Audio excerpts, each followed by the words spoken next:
Hey guys, what's up? Another video. If I haven't bored you in the last hour's worth of video, I think you guys are ready for the next step.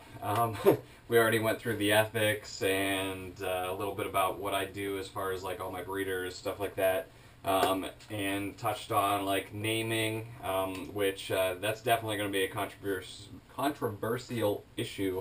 It looks like on a couple of the forums, which is good. I think we need to talk about it as a hobby and really kind of have some type of standard guidelines, unwritten rule type things that definitely will help a lot with the confusion and stuff like that of what morphs are, what naming type stuff we can do. I think it's good. It's be nice to each other about it. Don't get on each other's cases real bad. I mean, don't fight with it, about it. Just do the best to talk it out, see what can be done, and move on from there. I mean, it's not worth losing friends over or anything like that. It's definitely something that just keep it all in perspective. Listen to other people's opinions and leave it at that.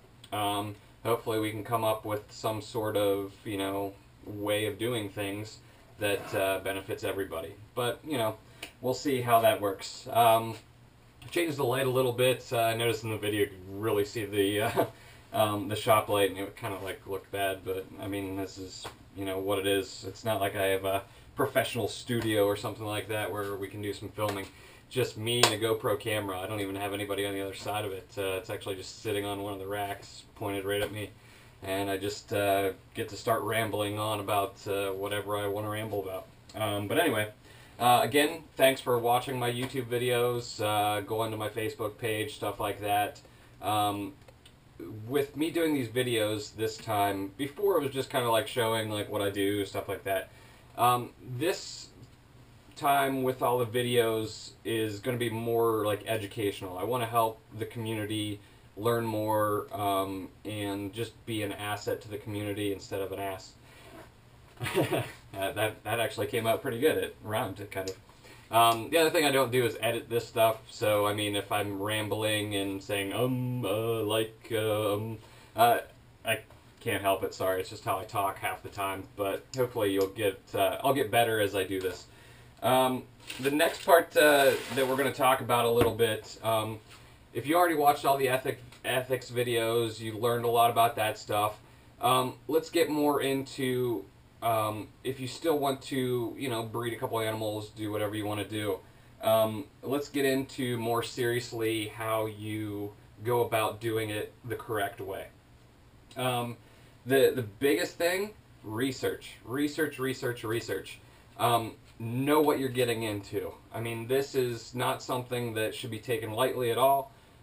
If you want to breed leopard geckos, I mean, these are lives you're talking about here. It's not like, oh, I'm gonna, be a puzzle put together or something like that, where like the puzzle's an inanimate object. Like, these things are live. These are live animals that they need to be taken care of, and properly. Breeding can be hard on a leopard gecko. Definitely. I mean, you could actually kill your leopard gecko by breeding it. So you got to be very careful. Know what you're doing. You need to just learn as much as you can and do the best that you can so that your animal does not get harmed. I mean, males can easily have prolapses and where their hemipenes stick out and they don't go back in. It's got to be painful. I mean, me as a guy, if something happened down there, it would probably hurt really badly, something like that. So you have to really be careful of what you're doing. Females, there's even more risk for females. Egg binding. Egg binding is awful. I've seen it. It's awful.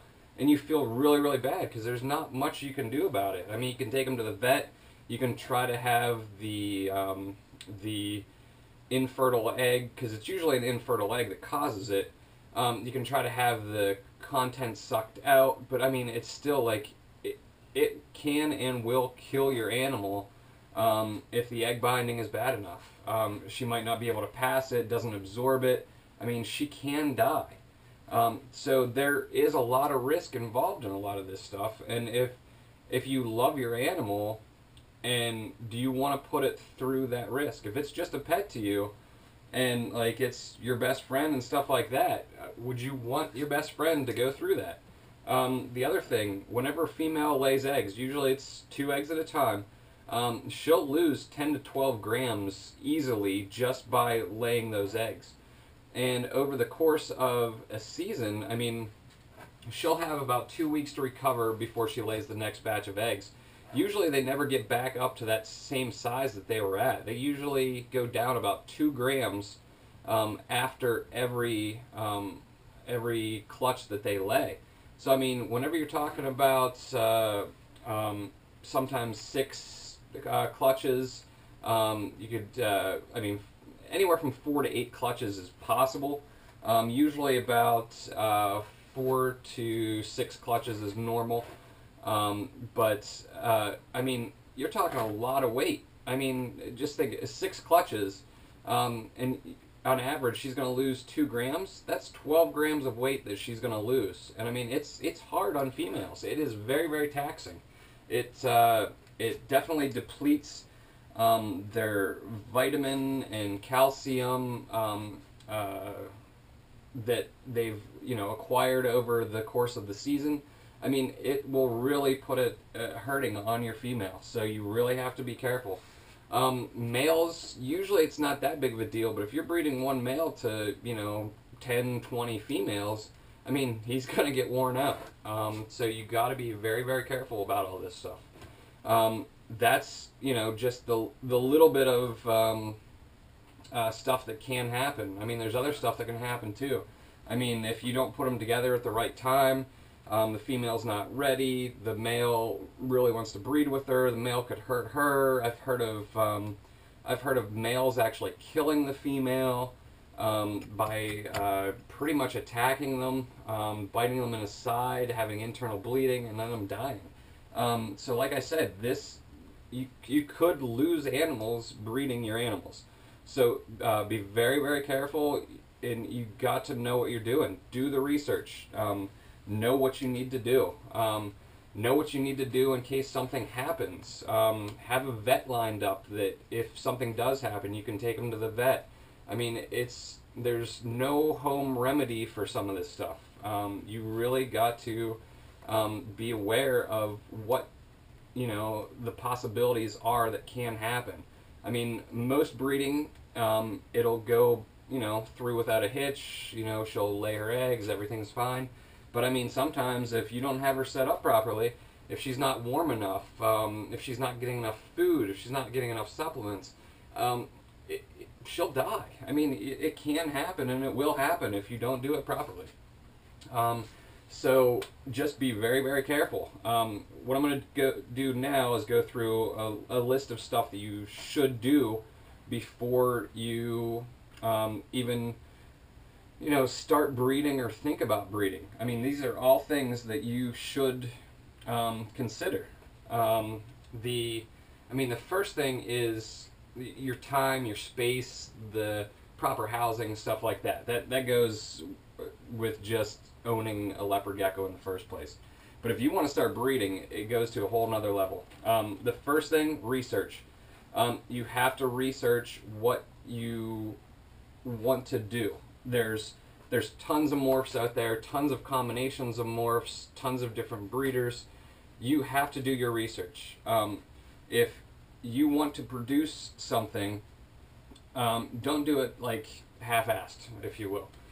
Know what you want to produce, get the animals that you need to produce it, and go from there. But you got to do the research in what you're going to get. I get tons of emails and Facebook messages and YouTube messages and stuff like that. What do I get if I cross this with that? I'm sorry, but if you write me something like that, I'm not going to respond to you. That's your job to know what it is. There's tons of resources out there that will help you learn and understand what you're going to get if you cross this with that. Use them. There are There's sites like Leopard Gecko Wiki that pretty much has all the morphs on it that that are known out there. Some of the combinations aren't out there yet or on there yet, but I mean it's a work in progress because there's new stuff coming out all the time. It's hard to keep up with every single one of them, but all the major ones are on there. That'll also give you pictures to compare your animal to, so you know what your animal is. But if you're getting it from a breeder and the breeder tells you what the animal is, then you don't have to do that step. If you're getting your animals from Craigslist and you don't know what the heck they are, I mean, that's nobody's fault but your own. Craigslist is not a place to get your leopard geckos from.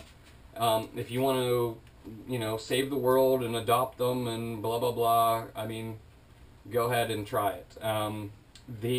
But the majority of leopard geckos that are free and that people are getting rid of, they're going to have some issues. I mean, they're probably going to have health problems, they're probably sick, they're probably this, they're probably that, and you get what you pay for. If you're getting an animal for free, you're probably getting a free animal, and it's sad, but I mean, it's just something that you have to realize.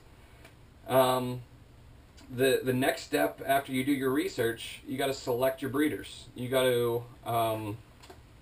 to pick which breeders or which animals you would like to put together. And if you don't have those animals, you have to go out and get them from somewhere. Do your research on the breeder. Ask around what other people's experiences have been with that breeder. Ask questions of the breeder. What do you feed them? How do you keep them? I mean, all that stuff, most breeders will answer it for you, especially like the food questions.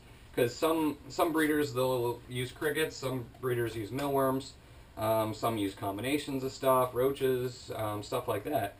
I mean, you don't want to get a leopard gecko from somebody that's feeding crickets and you only feed mealworms, and whenever you get your animal, it's not eating because it's not used to mealworms. I mean, you gotta know these things from different breeders, stuff like that. And then whenever you're selecting your breeders or your animals that you want to get, make sure that they're healthy. The best thing to do, go to a reptile show.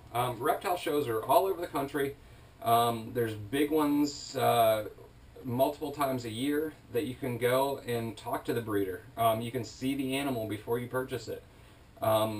It's the best way to get stuff from breeders. If you live out in the middle of nowhere and you can't get to a reptile show, you probably will have to order it from online. Most online breeders, they will be very, very good about sending you pictures, stuff like that, and they'll help you out. But make sure you're getting healthy animals to begin with, or at least they look healthy in the pictures. Sometimes, I mean, you could get an animal that, you know, it doesn't take the shipping real well, it'll get sick, stuff like that. But I mean, that's one of the other drawbacks that you have to be able to deal with. Which the sick animal thing that goes into my next thing is quarantine. Quarantine your animals. If you have a collection that has a couple hundred animals like this, and you get one sick animal, you could technically lose everything. There's a couple leopard gecko diseases, if you will, that will wipe out your collection. So you have got to be careful. Crypto is the big one. If you get an animal that has crypto, it spreads crazy fast. And you could, you know, lose everything. So you have got to be careful. Do quarantining on your animals. Some people say 30 days, some say 90. Keep them away from everything. Try to have a rack designated somewhere else or a cage designated somewhere else, even in the house, that has everything that you need for that animal in that other room, so you're not cross-contaminating and doing anything that would take any germs, parasites, bacteria, anything from your quarantine animal to your main collection. You want to keep them totally separate until, you know, like that 90-day mark, whenever you know, or you think you know that, you know, everything was cool with that animal and it's perfectly healthy, then you could introduce it into your collection. Some people, they never introduce it into their collection. I know of one major breeder that anything new, he's got actually, he has animals at his house and he has a facility. Anything new stays at his house. His facility is, nothing new comes into it from anywhere else, from other breeders, stuff like that. It all goes through his house first, and those animals usually never go over to his facility. The babies will, but those animals never do. That's probably the best way I've ever heard for quarantining animals, stuff like that. If you do have an animal that you think is sick, take it to the vet. Get a fecal sample done. There's all these things out there that are set up to help you, like veterinarians, stuff like that. I mean, make sure you go to an exotic veterinarian, of course. Don't just go to a dog and cat guy that's going to be like, oh, well, I don't know, he's shitting blood, but here, just give him 2 of these and call me in the morning. I mean, go to an exotic vet. Usually there's exotic vets all over the place. They'll help you out, and it's just something that you should do. Quarantine your animals. The next thing that you want to touch on, or that I want to touch on as far as like breeding goes, there's a lot of factors involved in conditioning the animals to breed. First off, you want to make sure that they're healthy. Make sure that they went through their quarantine period. Make sure, you know, that their poop looks right. Make sure that they're up to size. Sometimes it's not about size either, it's about age. I've had an animal get 50 grams in 3 months. Just because he was 50 grams didn't mean that he was ready to go, though. He wasn't totally sexually mature yet. He was up to size, but he wasn't ready yet. So it's, a lot of people will ask, well, what size do I breed him at? What age? Blah, blah, blah.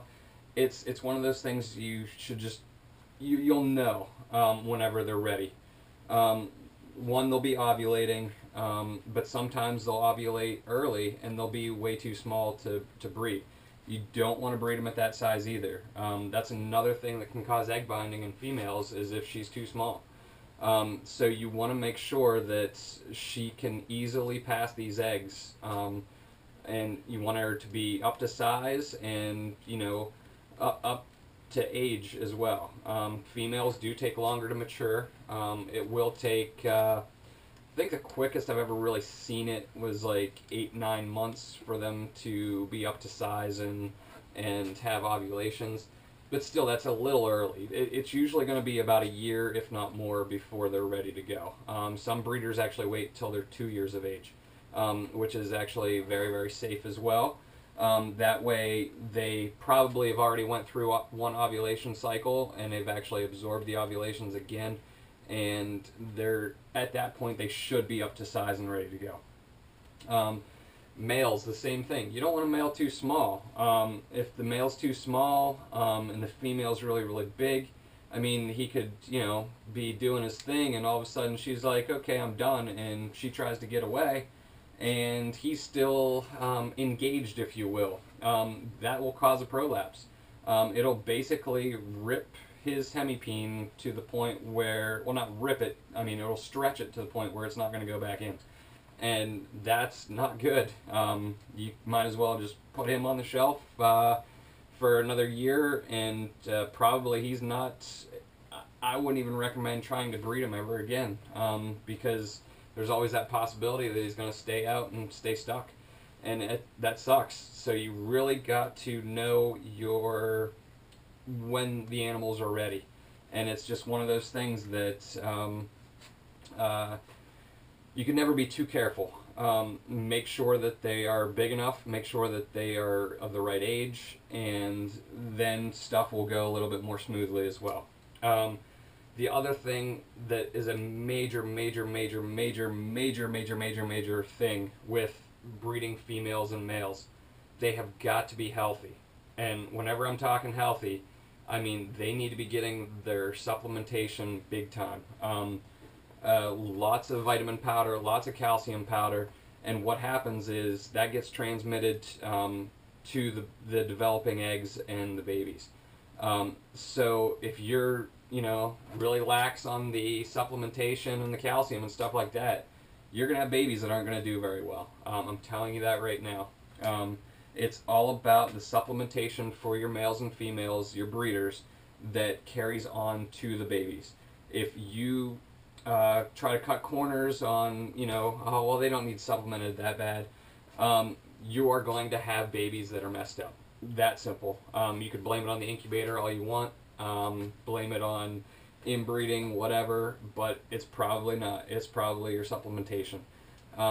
I see on forums all the time where they're like, oh, my baby leopard gecko has metabolic bone disease and his arms are all rubbery, what do I do? Well, probably what happened was the breeder did not supplement the parents well, and it transmits right to the babies, right off the bat.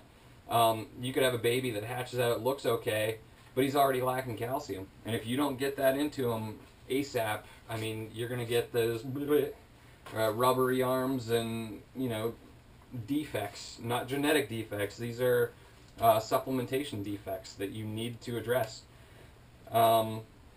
That's the number one thing, is the health and the supplementation and stuff like that of your females. The other thing that you don't want to do, you don't want to breed thin animals. Thin animals are not going to be good breeders. And the same thing goes for super fat animals. If you have a super fat animal, especially a female, she could get egg bound as well, just because she is so freaking fat. Actually, I might be able to get... I have a female in here. She is actually on a diet right now, because as you can see, look at how fat she is. She is way too fat to even attempt to breed her. Animals this fat probably will have a problem breeding. Not just the physical part of breeding, but they could easily get egg bound. So a female like that, she is definitely going on a diet. Actually, probably I'll be cutting her back to almost like every other feeding she gets fed, just because she is way too fat. And it's, you know, it's not too bad of a thing, but I mean, think of it as in people. Obesity is a major concern. And the same thing with leopard geckos. Leopard geckos can get obese. They're just too fat for their own good. Same thing with too skinny. You could have animals that are way too skinny to breed. You do not want to breed skinny animals. You're going to have problems with that too. What you want to do is get, I like to call it the athletic build of a leopard gecko. You want them to be not fat, but not skinny. You want them somewhere in between there, where they're like a perfect size.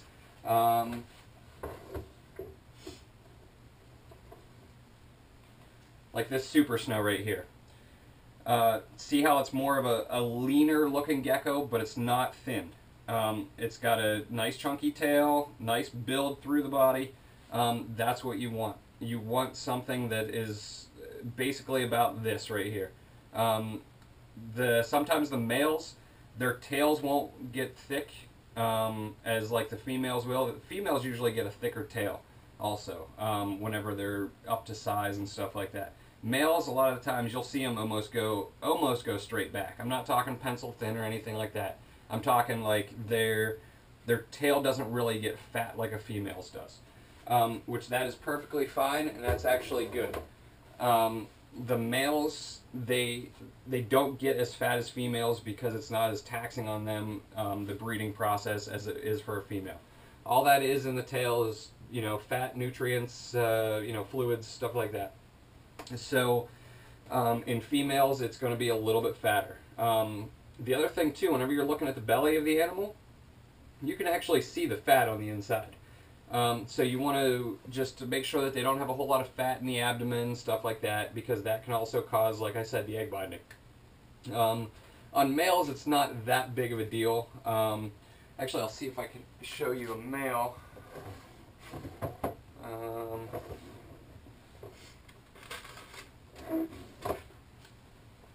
Okay, this male, for instance, right here, this is one of the universe males. See how the tail is like almost like straight the whole way back. That's a good weight. This guy's a good weight for a male. Like I said, like that happens in males. It's no big deal. Some males never actually get like super fat tails. So now that you've got your animals up to size and they're healthy, they've been quarantined, you pumped them full of vitamins and minerals and calcium and all that stuff, now you can look into more of the breeding aspect of it.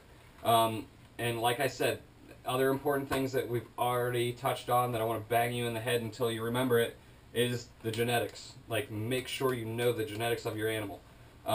If it's possible het for this, possible het for that, like, you got to know what they are. If you don't breed it.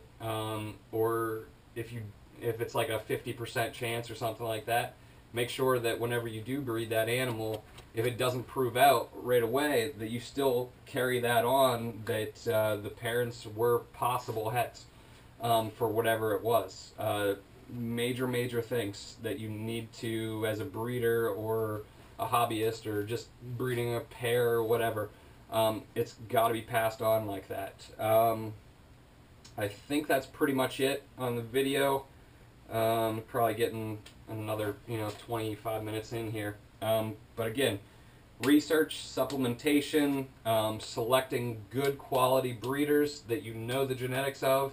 Those are all things, quarantine, those are all things that you need to do before you're actually breeding these animals. And I mean, do your research. It's that simple. I mean, there's so many things out there that will, get you to where you need to be as far as knowledge and stuff like that. These videos are going to help you out. I'll go through like some of the genetic stuff. But again, like the crosses, like, don't email me with a bunch of like questions about, well, what do I do if I get this with that? There actually is a genetics calculator out there. Use that. That's the best thing to do. And a lot of people that ask me those questions, like, one of them will be a recessive and one of them will be a line bred trait. And it's almost really hard to tell that person that, well, they could look pretty much like anything because you have that line bred trait in there. It's one of those things that, do your research. I mean, go to the forums. They have search engine things on the forums. Look up this stuff. It's easy. All this information is out there. It's been gone over 15 million times. Like, what do I get whenever I cross an albino to a super hypo? It's all out there. So stop asking people what to do, and go out there and do it. I mean, that's the best thing best thing I can tell you. Can't spoon feed everybody information constantly. I mean, you got to go out there and get the information yourself sometimes. And I know that's a little bit of tough love, but that's the way it's got to be. I mean, every breeder has gone through this. Every one of them. They had to learn it, and it's one of those things that new breeders are going to have to learn it as well. Like I said, tons of resources out there. leopardgeckowiki.com. The genetics calculator. It's a guy over in Europe that made it. It's on his website. I think he's updating it so it has all the new combinations, stuff like that, white and yellows and stuff. He wanted me to send him some pictures, so hopefully we'll get even. There'll be a photo guide on it too, that you could see what you're going to get whenever you cross different things. But like I said, do the research. It's not hard. It's all out there. I should know. I'm freaking on the computer constantly looking at different stuff and, blah, blah, blah, just keeping updated on everything, watching everybody. And these are the biggest things that I see, is there's something wrong with my leopard gecko. Like, I mean, do your research. You'll find it out there. It's that simple. But that should be pretty much it for this video, because we're probably getting pretty long in this one again. But again, research, select great breeders, know the genetics of those breeders that you're selecting, quarantine, right size, good supplementation, and research again. Research again. It's that simple. I'll try to put as much as I can in these videos, but I can't walk you through every single little step.